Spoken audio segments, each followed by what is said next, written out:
నమస్తే నేను మీ హరిత. మనం కోరుకున్నది మనకు దక్కాలంటే దానికి తగ్గ అర్హత మనకుండాలా?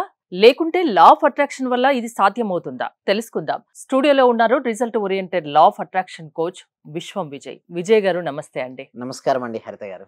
మనం కోరుకున్నదల్లా మనకు దక్కితే నిజంగా ఎంత బాగుంటుంది కదా! అవును మేడం. కానీ కొన్ని దక్కుతాయి, కొన్ని దక్కకుండా పోతాయి. ఆ కోరుకున్న దక్కాలంటే ఏమన్నా అర్హత ఉండాలా? విశ్వం విజయ్ గారిచే నిర్వహించబడే advance law of attraction class attend అవ్వాలి అనుకుంటే కామెంట్ సెక్షన్ లో ఉన్న గూగుల్ ఫామ్ ని ఫిల్ చేయండి లేదా డిస్ప్లే అవుతున్న నెంబర్ కి కాల్ చేయండి. ధర్మో రక్షిత రక్షిత యద్భావం తద్భవతి. దీనికి ఏంటంటే madam desire and deserve madam. కోరుకున్న కోరిక, ఇంకోటి కోరుకున్న దానికి మన అర్హత. ఈ రెండిట్లో నేను ఏమంటానంటే అర్హతే ఉండాలంటాను మేడం. అయితే ఎలా మరి సరే మరి మీరు లా ఆఫ్ అట్రాక్షన్ అంటే అన్ని కోరుకున్న అన్ని వస్తాయంటారు కదా! మళ్ళీ మీరే అర్హత ఉండాలంటారు కదా! అనేసి అడుగుతుంటారు చాలామంది. అయితే దీన్ని బట్టి నేను చెప్పేది ఏంటంటే మనకి ఏదైతే కావాలనుకుంటారో దానికి ఒక ఫ్రీక్వెన్సీ ఉంటుంది మేడం. ఓకే. మనకు ఇల్లు కావచ్చు, కారు కావచ్చు, గోల్డ్ కావచ్చు, జాబ్ కావచ్చు, ఏదైనా సరే ప్రతి దానికి ఒక ఫ్రీక్వెన్సీ అనేది ఉంటుంది. మన యొక్క ఫ్రీక్వెన్సీ లోలో ఉన్నప్పుడు మనం ఆకర్షించుకోలేం. దీనికి మనం అర్హత పొందినప్పుడు ఏమవుద్దంటే దీని యొక్క ఫ్రీక్వెన్సీకి మనం పెరుగుతున్నాం. అంటే రేజ్ అవుతుంది మన వైబ్రేషన్. సో, మన జీవితంలోకి ఆకర్షించబడుతుంది. Simple example madam. ఓకే. ఒక 10థ్ క్లాస్ ఎగ్జామినేషన్ తీసుకోవచ్చు. లేదా కాంపిటీటివ్ ఎగ్జామినేషన్ ఏదైనా తీసుకోవచ్చు. అందరూ ప్రిపేర్ అవుతారు కదా మేడం. అందరూ ప్రిపేర్ అప్పుడు అందరికీ ఫస్ట్ ర్యాంక్ అయితే రాదు కదా! ఎవరికొస్తది మేడం? ఎవరైతే దాన్ని ఇష్టంగా చదువుతారో, ఓకే. ఎవరైతే కృషి చేస్తారో వారికొస్తుంది. బట్ మీరనొచ్చు మరి కృషి చేస్తే వస్తది మరి లా ఆఫ్ అట్రాక్షన్ ఎలా హెల్ప్ చేస్తది అంటారు. అయితే కృషి చేసేటప్పుడు ఏందంటే ఎవరైతే వారి గోల్‌కి నేను అచీవ్ అవుతానని ముందుగానే ఊహించుకొని సాధన ఎక్కువ చేస్తుంటారో వారు ఫాస్ట్‌గా రీచ్ అవుతారు. అందరూ ధనవంతులు అవుదాం అనుకుంటారండి హరిత గారు. బట్ అందరూ ధనవంతులు అవుతారా? కాదు. ఎవరైతే అర్హతను పొందుతారో వారు అవుతారు. మరి అర్హతను ఎలా పెంచుకోవచ్చంటే మెడిటేషన్ మేడం. అంటే ప్రతిరోజు ధ్యానం చేయడం వల్ల వాళ్ళ మనసు ప్రశాంతం అవుతుంది.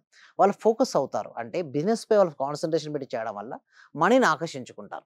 అంటే ఇదేం చెప్తుందంటే సబ్జెక్టు మనీ మ్యాగ్నెట్‌గా సింపుల్‌గా చెప్పాలంటే మనీ మ్యాగ్నెట్‌గా మనకు కొంతమంది మారాలి మేడం. అంటే ఎప్పుడు చూసినా కొంతమంది వీళ్ళ గురించి, వాళ్ళ గురించి, ప్రపంచంలో వాటి గురించి ఆలోచిస్తారండి హరిత గారు. వాళ్ళ గురించి వాళ్ళు తక్కువ థాంక్ యూ సో ఆలోచించుకుంటారు. మచ్. యెస్ అండి. ఇక్కడ అర్హత ఏంటంటే నీ గురించి నువ్వు ఆలోచించుకొని నీపై నువ్వు ఫోకస్ పెడితే నువ్వు సక్సెస్ అవుతుంటావు.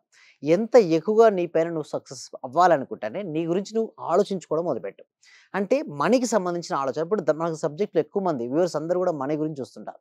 సో, ఎవరికైతే మనీ కావాలని కోరుకుంటారో అందరూ కూడా మనీ, మనీ ఎంటర్ చేయండి. అందరూ అదే కామెంట్ చేస్తున్నారుగా మనీ లాస్ట్ మనీ అని. ఎపిసోడ్‌లో కూడా అలానే జరిగింది. ఆ! అయితే నాకు కొంతమంది వచ్చారు మేడం. అయితే మనీ, మనీ కామెంట్ చేయడం వల్ల వాళ్ళకు మనీపై పాజిటివ్ యాటిట్యూడ్ అనేది బిల్డప్ అయింది. అంటే నేనేమంటానంటే ముందు మనీపై సానుకూల దృక్పథం నీలో ఏర్పడితే మనీ వస్తది ఆటోమేటిక్‌గా. సో, నీకు అసలు నీ మైండ్‌లోనే మనీ లేదనుకోండి మేడం. అసలు ఏది కూడా చూడండి ఏమంటారంటే if you see in your mind you can hold in your hand. అంటే మనం దేన్నైతే మనసులో చూస్తామో దాన్ని మన జీవితంలోకి ఆకర్షించుకుంటాం. ఎప్పుడైతే మన మనసులో చూడడం మొదలుపెడుతున్నామో దాని యందు మనకు అర్హతను పెంచుకుంటున్నాం. అంటే నాకది ఇష్టమని ఇండైరెక్ట్‌గా యూనివర్స్‌కి చెప్తున్నాం. ఈ విశ్వం నుంచి అనంతమైన ధనం మనం సంపాదించాలంటే, అనంతమైనటువంటి దానికి అర్హతను మనం కలిగి ఉండాలి.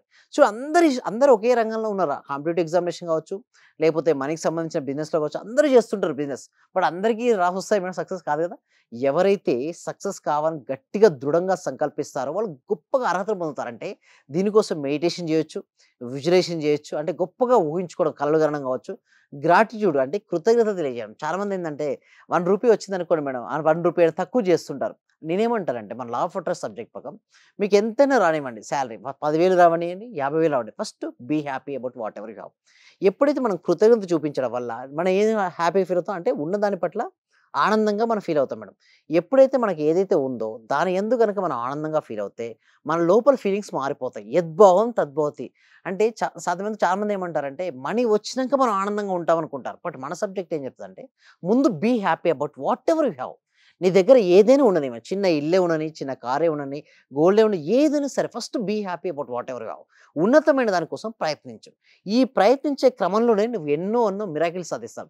అయితే కొంతమంది ప్రయత్నిస్తుంటేనే కొంతమంది ఏంటంటే విమర్శిస్తూ అంటారు మేడం. పుకార్లు సృష్టిస్తుంటారు. పుకార్లు అనేది ద్వేషించే వారి నుంచి మొదలై మూర్ఖుల చేత వ్యాప్తి చెంది వెధవలచే అంగీకరించబడుతుంది మేడం. అంటే మీరు ఇక్కడ చాలా మంది మనం చూసి హేటర్స్ ఉంటారు. కొంతమంది హేటర్స్ వాళ్ళు ఏం చేస్తారంటే వీడికి ఇది రాదు, అది రాదని హేట్ చేస్తుంటారు. ఎవరు పుకార్లు పుట్టిస్తుంటారు. అంటే వీళ్ళకి ఇంత టాలెంట్ లేదు, వీళ్ళు మనీ ఏదో రకంగా సంపాదిస్తున్నారు అనే పుకార్లు కూడా వస్తుంటాయి. కొంతమంది మూర్ఖులు ఏం చేస్తారంటే వ్యాప్తి చెందిస్తుంటారు, ఇది కరెక్టే అని. అదే విధవలు ఏం చేస్తారు, అంగీకరిస్తారు. బట్ మనం ఏం చేయాలంటే అండి, పట్టించుకోవద్దు.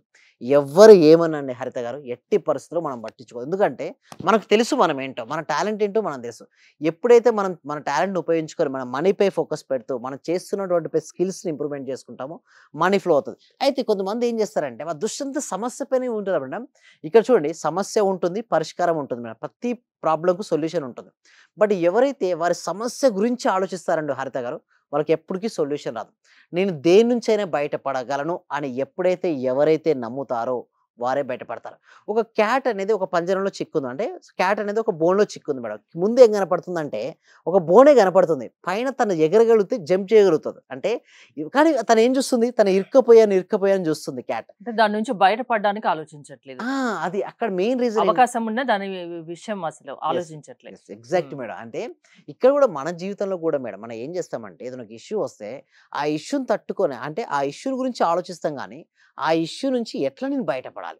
ఎలా come out from the situation అని ఎవరైతే ఆలోచిస్తారో వాళ్ళకు సొల్యూషన్స్ వస్తాయి. ఒక బిజినెస్ స్టార్ట్ చేశారు మేడం ఒక వ్యక్తి. ప్రతి ఒక్క వ్యక్తి కూడా ఏం ఆలోచిస్తాడు? మంచి లాభాలు రావాలని, మంచి ధనవంతుడు అవ్వాలని ఆలోచిస్తాడు.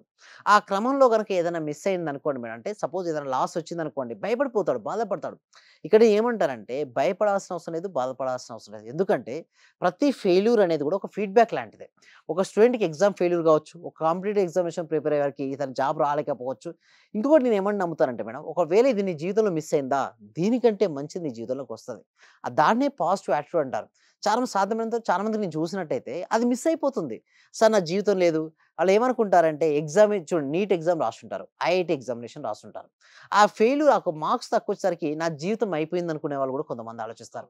సో నేనేమంటానంటే ఏది ఎండ్ అవ్వదు మేడం. ప్రతిదీ నీ జీవితం నుంచే ఫీడ్‌బ్యాక్ మాత్రమే. నీ ఎగ్జామ్‌లో ఫెయిల్ అయినా, లవ్ ఫెయిల్యూర్ అయినా, లేకపోతే బిజినెస్‌లో లాస్ అయినా, రిలేషన్‌షిప్స్‌లో బ్రోక్ అయినా, కెరియర్‌లో డౌన్‌ఫాల్ అయినా ప్రతిది ఒక ఫీడ్‌బ్యాక్ లాగా తీసుకో. మళ్ళీ ఒక స్టెప్ వేయి ముందుకే. నీ జీవితంలో అద్భుతాలు సృష్టించగలవని నువ్వు ఏ రోజైతే బలంగా, దృఢంగా నమ్ముతావో ఆ రోజు నుంచి అద్భుతాలు సృష్టించబడతాయండి హరిత గారు. అంటే సమస్య ఏదైనా అది లా ఆఫ్ అట్రాక్షన్ వల్ల ఆ సమస్య నుంచి మనం బయటపడగలమా? మన సమస్య నుంచి బయటపడం. బట్ ఇక్కడనే ఏమంటారు, మనం స్టార్టింగ్‌లో కూడా నేర్చుకుంది డిజైర్ అండ్ డిజర్వ్‌నెస్. ప్రతి ఒక్కళ్ళు కోరుకోవచ్చు. బట్ ఆ కోరుకున్న కోరికకు నువ్వు ఎప్పుడైతే అర్హునవుతావో అప్పుడు ఈ జీవితంలోకి అది వచ్చేస్తుంది.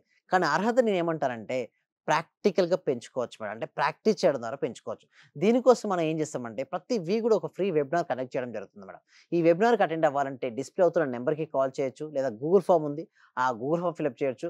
దీని తర్వాత కూడా మేము 6 డేస్ క్లాసెస్ కూడా కండక్ట్ చేస్తున్నామండి. ఎవ్రీ మండే స్టార్ట్ అవుతుంది. అంటే ఈ మండే రోజు నుంచి స్టార్ట్ అయ్యే మండేలో మొత్తం క్లీన్‌గా బేసిక్స్ నుంచి అడ్వాన్స్ వరకు అన్నీ నేర్పిస్తామండి హరిత గారు. అంటే సమస్య ఏదైనా దాని నుంచి బయట పడేసే మార్గాన్ని మీరు చూపిస్తారు. మీ క్లాసెస్ ద్వారా మీరు చెప్తారు. ఎవరైనా అటెండ్ అవ్వచ్చు. ఏజ్‌తో సంబంధం లేదు. లేదండి. థ్యాంక్ యూ విజయ్ గారు. విశ్వం విజయ్ గారి ఆన్‌లైన్ క్లాసెస్ మీరు అటెండ్ అవ్వాలి అనుకుంటే స్క్రీన్ పై స్క్రోల్ అవుతున్న నంబర్స్ కాల్ చేసి కాంటాక్ట్ అవ్వండి. చూస్తూనే ఉండండి Suman TV. Thank you so much. Survey జన సుఖినో భవంతు. సమస్త లోకా సుఖినో భవంతు. చాలా థ్యాంక్ యూ సార్. మంచి రిజల్ట్స్ వచ్చాయి సార్. మాకు స్టార్ట్ చేసిన ఫస్ట్ లోనే నేను ఒక 6 months నుండి ఎదురు చూస్తున్న పెండింగ్ బిల్స్ 2 వచ్చాయి సార్. 2,24,000 ఒకటి, 1,05,500 ఒకటి సార్. నాకు చాలా హ్యాపీగా ఉంది. అంటే యాక్చువల్ గా నాకు ఆ టైంలో చాలా అవసరం కూడా. అది కరెక్ట్ టైంలో నేను ఇది స్టార్ట్ చేసిన 2 days కి అనుకుంటా సార్ నాకు అవి వచ్చేసి నా అకౌంట్ లో క్రెడిట్ అయినాయి. Thank you sir. నేనంటే ఇంత అనుకోలేదు sir. Thank you sir. Thank you so much. అంటే నమ్మకంతోనే స్టార్ట్ చేశాను, కానీ ఇంత ఫాస్ట్ గా రిజల్ట్స్ ఎక్స్పెక్ట్ చేయలేదు sir. Thank you sir. Thank you so much అండి సత్యవతి.